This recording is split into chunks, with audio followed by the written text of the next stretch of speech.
Hello everyone. Today I will teach you subject is object oriented programming.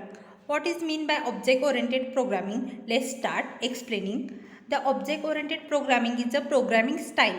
In that programming style we create a object and class. Using that we write a programs. Okay. Python is a multi paradigm programming language, means it support different programming approach. Okay.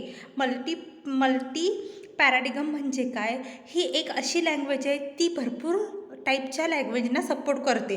म्हणजेच कुठली procedural type असेल, function असेल किंवा object oriented programming, ह्या basically 3 टाईप्समध्ये Python programming language support करते, म्हणून त्याला मल्टी पॅराडिगम म्हटलेलं आहे. ओके. मल्टी पॅराडिगम म्हणजे मल्टिपल लँग्वेजला सपोर्ट करते. Okay. In OOP creating an object or instance of a class is a popular approach to the solve a programming problem. This approach is called as object oriented programming. Actually object oriented programming असं त्याला नाव का दिलं? कारण ही एक programming style अशी आहे त्याच्यामध्ये आपण इनिशियली जो काही लिहिणार आहे, व्हेरिएबल फंक्शन डिक्लेरेशन करणार आहोत तो एक क्लासमध्ये लिहितो आणि त्याच्यानंतर त्या क्लासचा ऑब्जेक्ट क्रिएट करून त्याचे मेथड्स आणि ॲट्रिब्यूट्स ॲक्सेस करतो. म्हणूनच त्याला काय म्हटलेलं आहे? Object oriented programming. आणि क्लासला ॲक्सेस क्लासचे जे काही ॲट्रिब्यूट ॲक्सेस करायचे आहे त्याच्यासाठी ऑब्जेक्ट म्हणजेच त्याला आपण काय दुसरा एक वर्ड आहे इन्स्टन्स ऑफ अ क्लास, म्हणजेच काय त्या क्लासचा ऑब्जेक्ट क्रिएट करतो. म्हणून त्याला काय म्हटलेलं आहे? Object oriented programming language. Okay. तर ऑब्जेक्ट म्हणजे काय? तर रिअल लाईफमध्ये जर ऑब्जेक्ट म्हणजे सांगायचं गेलं की आपण जे काही आजूबाजूला बघतो ते काही ऑब्जेक्ट आहेत. तर तुम्ही एक क्लासरूम बघितला तर क्लासरूममध्ये चेअर, बेंचेस, ब्लॅकबोर्ड हे काय झाले? सगळे ऑब्जेक्ट झाले. रिअल लाईफमध्ये तुम्ही जर बघायला गेला तर ह्युमन, बर्ड्स हे सगळे काय ऑब्जेक्ट आहे. तर ऑब्जेक्टला 2 कॅरेक्टरिस्टिक असतात. कुठल्या तर ॲट्रिब्यूट्स आणि बिहेवियर. ॲट्रिब्यूट्स म्हणजे काय? एक एक्झाम्पल घेतलं, ह्युमन इज अ ऑब्जेक्ट. हा एक रिअल लाईफ एक्झाम्पल आहे. तर ह्युमन हा एक ऑब्जेक्ट कन्सिडर केला तर त्याचे ॲट्रिब्यूट्स काय येतात आणि बिहेवियर काय येतं? तर ह्युमनचं नेम असतं, एज आहे, त्याला कलर आहे, हे काय झाले? त्याचे ॲट्रिब्यूट्स झाले. ओके. आणि तो वॉकिंग करू शकतो, डान्सिंग करू शकतो, रनिंग करतो, स्पीकिंग तो बोलू शकतो. हे जे काही तो ॲक्टिव्हिटी परफॉर्म करतो ह्यालाच फंक्शन म्हणजेच आपण बिहेवियर असं म्हणतो. म्हणजेच ऑब्जेक्टला 2 कॅरेक्टरिस्टिक आहेत. कुठल्या तर ॲट्रिब्यूट्स आणि बिहेवियर. हे झालं त्याचं रिअल लाईफ एक्झाम्पल. का आलं तुम्हाला? ऑब्जेक्ट म्हणजे काय ना? ऑब्जेक्टला 2 कॅरेक्टरिस्टिक असतात, एक ॲट्रिब्यूट आणि बिहेवियर. ॲट्रिब्यूटलाच आपण काय म्हणतो? तर जे काही आपण त्याचं नेम जे प्रॉपर्टीज आहेत त्याला आपण ॲट्रिब्यूट म्हणतो. आणि बिहेवियर म्हणजे फंक्शन. ते काय फंक्शन परफॉर्म करतो त्याच्यावर त्या ऑब्जेक्टचं बिहेवियर डिपेंड असतं. Okay. Python is an object-oriented programming language. Almost everything in a Python is an object with its properties and method. Properties methodला दुसरा वर्ड आहे आपण म्हणतो ॲट्रिब्यूट्स आणि बिहेवियर. ओके. पायथॉनमध्ये जे काही आहे ते ऑब्जेक्ट ओरिएंटेड आहे आणि ऑब्जेक्ट ओरिएंटेडमध्ये म्हणजे ऑब्जेक्टला प्रॉपर्टीज असतात आणि मेथड असतात. The concept of object oriented programming in Python focus on creating reusable code. म्हणजे तुम्ही पायथॉनमध्ये बघितला तर हा कोड रियुजेबल आहे, म्हणून ही एक इम्पॉर्टंट लँग्वेज मानली जाते. There are 3 widely use programming पॅराडिगम.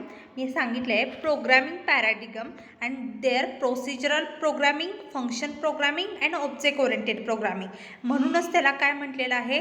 Multi पॅराडिगम म्हटलेलं आहे. आधी मी सांगितलेला होता मल्टी प्रोग्रामिंग किंवा मल्टी पॅराडिगम प्रोग्रामिंग. हे आपण जो इनिशियली वर्ड बघितला त्याचं मिनिंग का? कारण तो मल्टिपल लँग्वेजला सपोर्ट करतो. तर ह्याच्यामध्ये आपण काय म्हटलं आहे? वाईडली यूज्ड प्रोग्रामिंग पॅराडिगम कुठले असतील तर प्रोसिजरल आहे. प्रोसिजरल प्रोग्रामिंग म्हणजे जे काही असेल ते प्रोसिजर ओरिएंटेड असणार आहे. फंक्शन ओरिएंटेड प्रोग्रामिंग जर तुम्ही सी लँग्वेज जर बघितली तर ही प्रोसिजर ओरिएंटेड प्रोग्रामिंग लँग्वेज आहे. C++ जर तुम्ही लँग्वेज जर तुम्हाला शिकले असेल किंवा माहीत असेल तर ती कुठली आहे? फुल्ली फंक्शन ओरिएंटेड प्रोग्रामिंग आहे.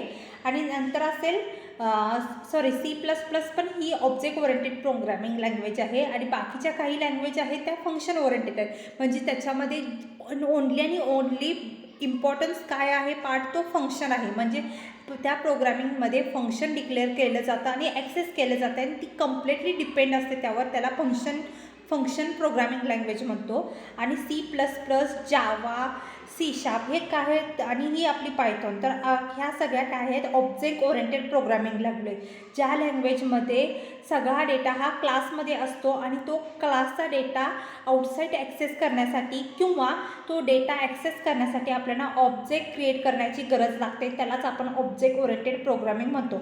आणि पायथॉन सपोर्ट ऑल 3 प्रोग्रामिंग पॅराडिगम, म्हणजे पायथॉन ह्या सगळ्या तिन्ही लँग्वेजला सपोर्ट करतो, म्हणूनच त्याला मल्टी पॅराडिगम प्रोग्रामिंग लँग्वेज म्हटलेलं आहे. But mostly use object oriented programming language. Okay. आणि यावर्षी आपण ऑब्जेक्ट ओरिएंटेड प्रोग्रामिंग युजिंग पायथॉनचा स्टडी करणार आहोत. कळलं ऑब्जेक्ट ओरिएंटेड प्रोग्रामिंग म्हणजे काय? Object oriented programming is a programming style that associate with concept of object having data field and related member function.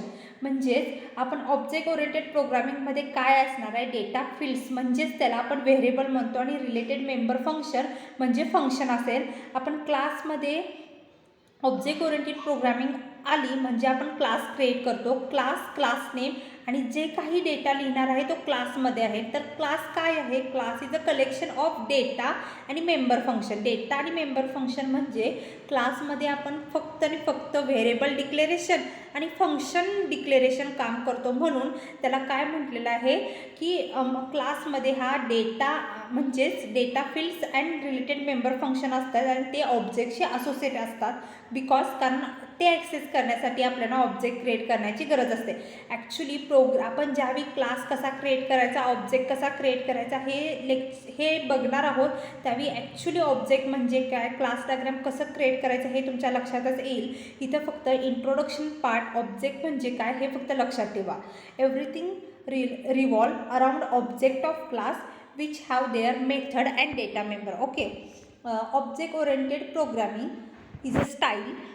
ही एक प्रोग्रामिंगची स्टाईल आहे आणि त्यालाच आपण OOP शॉर्टकटमध्ये म्हणतो. OOP is a programming paradigm that use object and their interaction to design application and computer programs. Okay. आता आपण बघूया. तर ऑब्जेक्ट ओरिएंटेड प्रोग्रामची इंट्रोडक्शन झाली, त्याच्यानंतर techniques of object oriented programming using Python. तर OOPच्या काही टेक्निक्स आहेत आणि त्यालाच आपण फंडामेंटल ऑफ OOP म्हणतो, कारण त्याच्यावर त्याचा बेस आहे. There are some basic programming concept and techniques in object oriented programming. Python support object oriented programming language include 4 pillars object oriented development. Actually जर आपण OOPचा स्टडी करायला गेला तर त्याच्या काही बेसिक टेक्निक्स और फंडामेंटल कन्सेप्ट आहे, त्याच्यावर त्या फुल ऑब्जेक्ट ओरिएंटेड प्रोग्रामिंगचा बेस डेव्हलप आहे.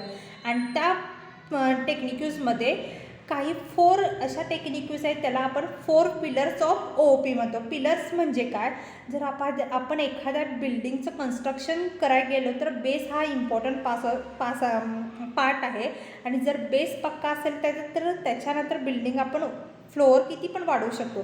तसं जर आपल्याला ऑब्जेक्ट ओरिएंटेड प्रोग्रामिंग जर पक्की करायची असले तर हे टेक्निक्स आणि त्या कन्सेप्ट माहिती असणं इम्पॉर्टंट आहे. म्हणून आपण initially techniques of object oriented programming बघणार आहोत आणि त्याच्यामध्ये 4 टेक्निक्स आहेत, त्याला आपण 4 पिलर्स म्हणतो, कारण त्या फंडामेंटल आहेत आणि त्याच इम्पॉर्टंट आहेत. ओके.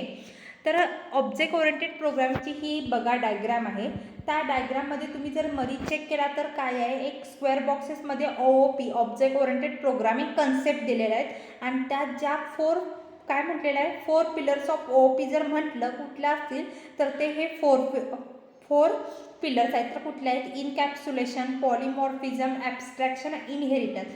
ह्या 4 इम्पॉर्टंट कन्सेप्ट आहेत, त्याच्यावर ऑब्जेक्ट ओरिएंटेड प्रोग्रामिंग हा फुल पेपर डिपेंड आहे.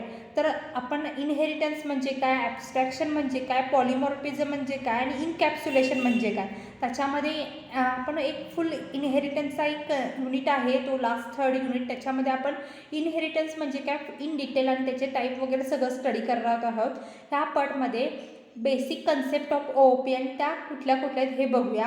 आतापर्यंतचा इंट्रोडक्शन पार्ट आपण फर्स्ट लेक्चरमध्ये बघणार आहोत आणि बाकीचे ह्या 4 कन्सेप्ट आपण डिटेल्समध्ये नेक्स्ट लेक्चरमध्ये बघूया. ओके. थँक्यू.